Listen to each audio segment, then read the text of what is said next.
ఇక్కడ మూసి ఏంది, మనకు కడుపులో క్యాన్సర్ లెక్క ఉన్నది. అసలు నేను నిన్న సబర్మతి చూసినాక కొంచెం ఈర్ష్య అనిపించింది నాకు.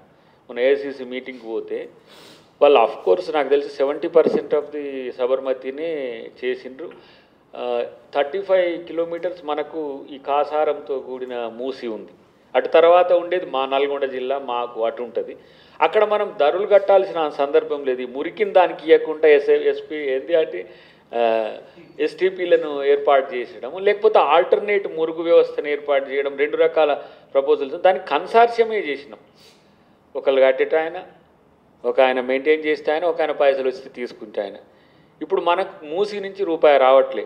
ఇప్పుడు మనం అనుకుంటున్న మోడల్లో పునరుజ్జీవము లేదంటే ఇతరాత్ర మోడల్లో దాదాపు 20,000 to 25,000 crores ఎక్స్పెక్ట్ చేస్తున్నాం.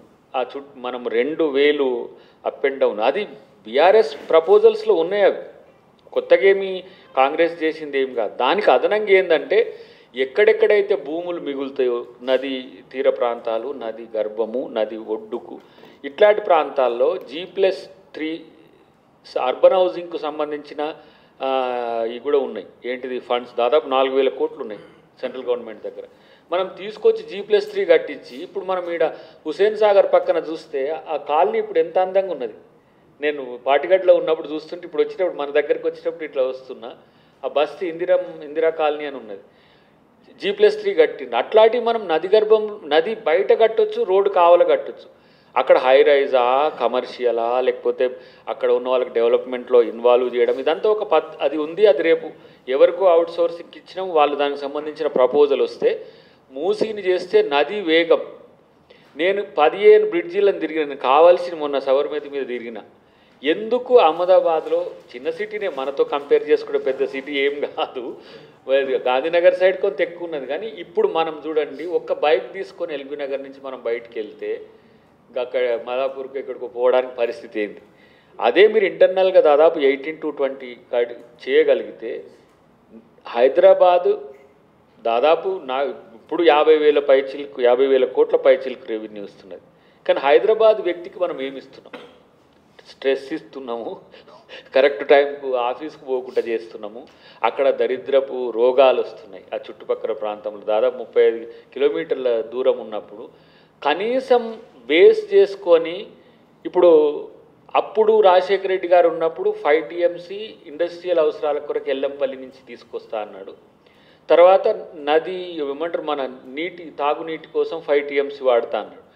మనం ఇంకో 5 TMC ఇప్పుడు వారు కొండపోచమ్మ వరకు తెచ్చిండ్రు. కొండపోచమ్మలో నింపి వీలైతే దాన్ని ఎట్లనో బేస్ సరి చేసి, ఇంకా కొంత ఇబ్బందికరం ఉంది, దాన్ని చేసి ఒక 5 TMC పెంచుకుంటే ఎవ్రీ 2 months కంటామినేటెడ్ వాటర్ని కిందికి వదిలితే నష్టం ఏంటి?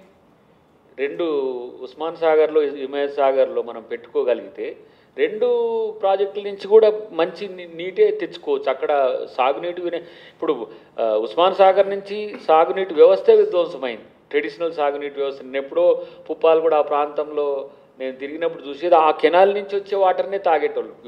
అక్కడ కూడా మనకు కూడా వచ్చేది. దాన్ని రిడ్రెస్ చేస్తూ మూసీని మల్టిపుల్ ప్రాజెక్టుగా, మూసీ రివర్ ఫ్రంట్ అనేది ఓన్లీ అదే కాకుండా పర్యాటకం ఉన్నది, దాంట్లో ఈ క్రూజ్ నడుపుకునేది ఉన్నది, వ్యాహ్యాలకి. కానీ ఇప్పుడు ఉన్న పరిస్థితిని మార్చడానికి అదొక ప్రయత్నం చేస్తున్నాం.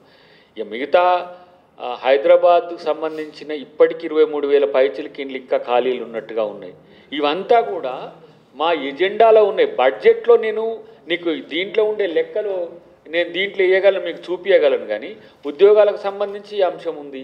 ఇప్పుడు వంతుల వారిగా మా వాళ్ళు నాకు మీ కాడికి వస్తున్నాము, వినోద్ గారు కూడా వస్తున్నారు అని అంటే కొంచెం ఇన్ఫర్మేటిక్గా ఇచ్చిండ్రు నాకంతా సీఎంఓ నుంచి. 23 డిసెంబర్లో ఏం చేసినాం, జనవరిలో 24 మొదటి నుంచి మొదలు పెడితే ఒక్కొక్క డెవలప్మెంట్ యాక్టివిటీకి సంబంధించి ప్రతి ఒక్కటి కూడా దీంట్లో వేసిండ్రు. సరే హరీష్ రావు వస్తేనేమో ఇక ఏదో హల్చల్ అవుతుండే, ఏదో ఇదో అవుతుండే. కానీ నేనేమంటే ఈ కొట్లాట ప్రజల కోసం ఉండాలంట. ఎవరు దీంట్లో మన గడ్జెస్ నీ ఇంట్లోకి నా ఇంట్లోకి ఏమన్నా వచ్చేది ఉందా? ఇప్పుడు బీజేపీ నాయకులు కూడా మా మీద కొట్లాడుతున్నారు. కిషన్ రెడ్డి గారు మంత్రిగా ఉండి కొట్లాడుతున్నారు, బండి సంజయ్ గారు కొట్లాడుతున్నారు, మా కాసమన్న కూడా కొట్లాడుతారు. దేనికోసం కొట్లాడతారు? ఆయన ఇంట్లోకి ఏమన్నా కింటా బియ్యం కోసం కొట్లాడతాడు? జనం కొరకే అది కొట్లాడాలనే దాని మీద ఇక చాలా అంశాలు దీంట్లో కొన్ని చెప్పిండ్రు. రాజీవ్ రహదారి, ఎలివేటెడ్ క్యారిడార్, మార్చిలో కండ్లకోయ వద్ద డబుల్ డెక్కర్ క్యారిడార్కు, పాత బస్సులో మెట్రో రైలు స్థాపన, ఎక్స్టెన్షన్. ఇప్పుడు మెట్రో రైలు కూడా మళ్ళీ మేమే ఓఆర్ సంబంధించి కొంచెం తక్కువ ఉండే, అది వీళ్ళు ఫిల్ చేసిండ్రు బీఆర్ఎస్. మళ్ళీ RRR కూడా మళ్ళీ చేసే అవకాశం వచ్చింది. తర్వాత సెకండ్ ఎయిర్పోర్ట్ది కూడా ఉన్నది. ఇప్పుడున్న ఎయిర్పోర్టు 30 మిలియన్స్ ఏమో దాటిపోయింది. దాన్ని మళ్ళీ సెకండ్ ఎయిర్పోర్ట్ డొమెస్టిక్ కూడా ఈ 1-2 ఇయర్స్లో వచ్చే అవకాశం ఉంది. మనకు సరే వరంగల్ది ఇచ్చిండ్రు. తర్వాత ఇందిరమ్మ ఇండ్లలో మొదటి దశ 74,000 94,000 ఉండే. అసలు ఈ టెన్యూర్ మొత్తానికి ప్రతి నియోజకవర్గానికి దాదాపు 3,000 పైచిలకు ఇండ్లు ఇవ్వాలని ఒక లక్ష్యంతో ఆలోచిస్తారు. ఎందుకంటే ఇల్లు ఇవ్వమంటే ఊరికొక్కటి కూడా రాకుంటే ఏదో అలీగాక ₹10 అలీగాక ₹10 బ్రహ్మానందం పండుగ చేసుకోపో అన్నట్టు ఉంటుంది. కాబట్టి 3,000 పైచిలకే వచ్చేటట్టుగా ప్రయత్నం చేస్తున్నారు. ఇంకొకటి ఏంటంటే సరే ఇది బడ్జెట్కి సంబంధించిన అంశం కాకపోయినా ఈ సివిల్కి సంబంధించి అభయహస్తం ఎవరైతే పిల్లలు చదువుకుంటారో వాళ్ళకి సంబంధించి కూడా దీంట్లో స్కిల్ యూనివర్సిటీ ఏంటంటే ఒక ఆలోచన. అంటే నేను ముఖ్యమంత్రి గారితో 2-3 సార్లు కలిసినప్పుడు ఆయన ఆలోచన ఏంటంటే స్కిల్ యూనివర్సిటీతో స్కిల్ని డెవలప్ చేసి వదిలేయడం కాదు. ఈ స్కిల్డ్ ఎవరైతే అన్ఎంప్లాయిడ్ యూత్ ఉంటారో వాళ్ళను రూరల్కి ఎట్లా మనం డిప్లాయ్ చేయాలి.